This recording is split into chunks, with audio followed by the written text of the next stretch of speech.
We buried Williams at noon. Poor fellow, it had happened so suddenly. All day the crew was quiet and uneasy, whispering about a Jonah being aboard. If only they knew what Tammy, the second mate, and I had seen. Then came the next strange thing, the mist. I can't remember if we first saw it the day we buried Williams or the next. At first everyone thought it was just haze from the heat. It was broad daylight, and the wind had dropped to a breeze. I was helping Plummer with some rigging when he mentioned it was getting hot.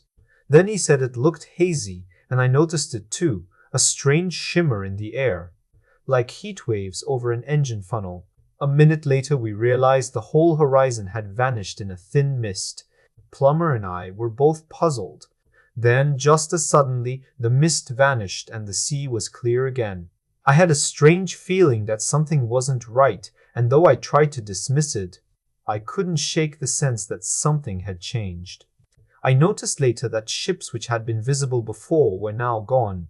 That evening, I saw the mist again briefly as the sun went down, and I knew for sure it wasn't heat. From then on, I kept watch, but the air stayed clear during my shifts.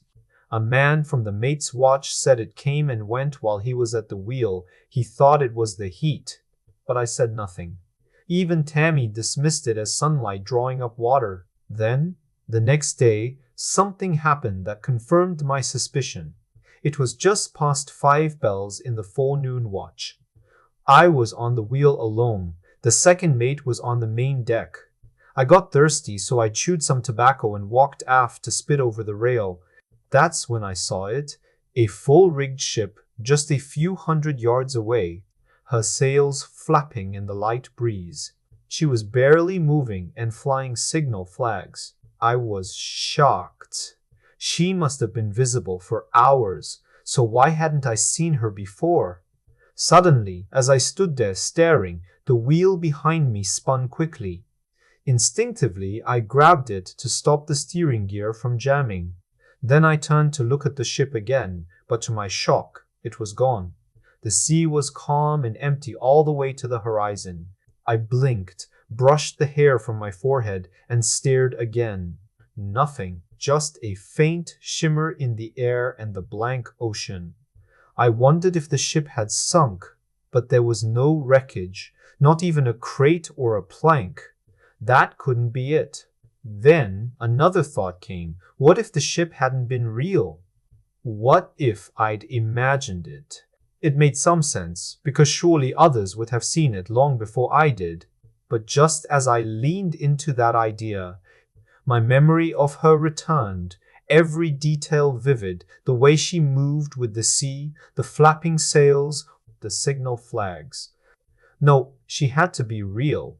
I was holding the wheel with one hand, still partly turned away, staring out at the sea, trying to make sense of it all. Then, suddenly, I caught a glimpse of her again, more off our beam now than our quarter. It was only for a second, and she looked faint and blurry, as if through hot, twisted air. Then she vanished again. But that brief sight convinced me she had been real, and in view, the whole time. We just couldn't see her.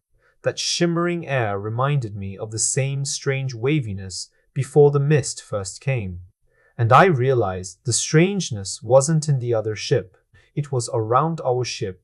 Something was affecting us, making it impossible to see other ships, even though they could see us.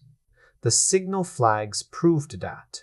I wondered what they thought of our ignoring them. It was strange. They could see us clearly while we saw nothing but empty sea. I started thinking, how long had it been like this?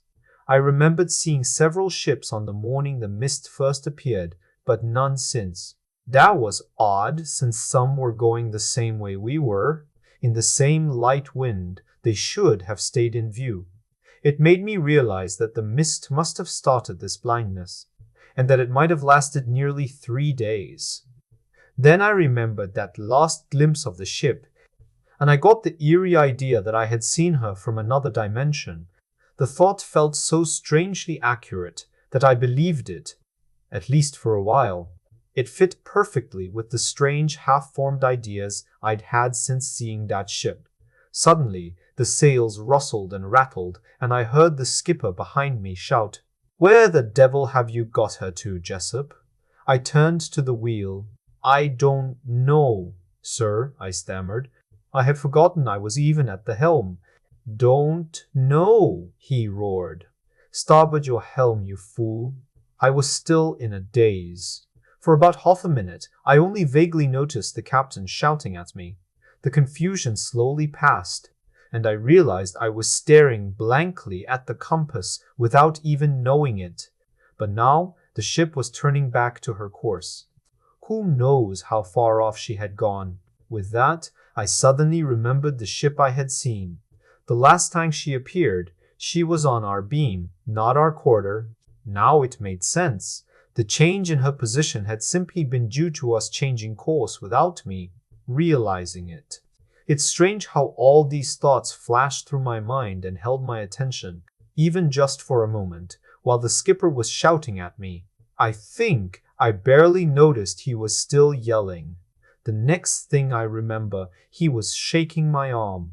"What's wrong with you, man?" he shouted. I just stared at him silently, like an idiot.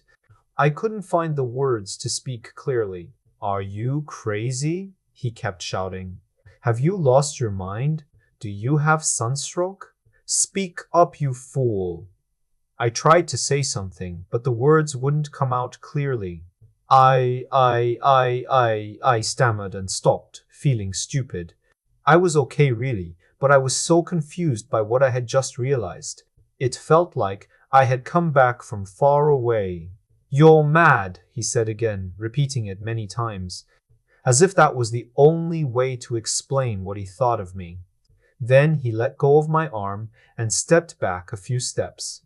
"I'm not mad," I said suddenly. "I'm not mad, sir, any more than you are."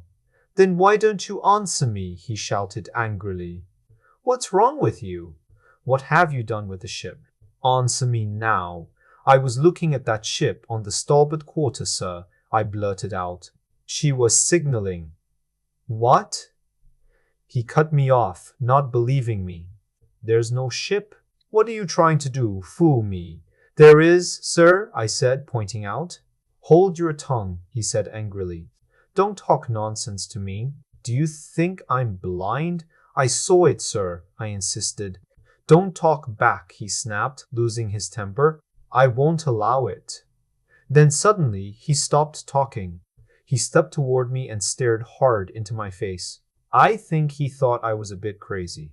Without another word, he walked to the back deck. "Mr. Tullipson," he called out. "Yes, sir." I heard the second mate reply. "Send another man to the wheel." "Very good, sir," the second answered. A few minutes later, old Jasket came to relieve me. I gave him the course and he repeated it. "What's wrong, mate?" he asked as I stepped down. "Nothing much," I said and went forward to where the skipper was standing at the back deck. I gave him the course, but the grumpy old man ignored me completely. When I went down to the main deck, I spoke to the second mate and told him what happened. He listened politely and then asked what I had done to upset the old man. I told him, "There's a ship on the starboard quarter signaling us," I said. "There's no ship out there, Jessup," the second mate replied, looking at me with a strange, unreadable expression. "And data—" "There is, sir," I began again. "That's enough, Jessup," he said. "Go forward and have a smoke. I'll want you to help with the foot ropes later. Bring a mallet with you when you come back."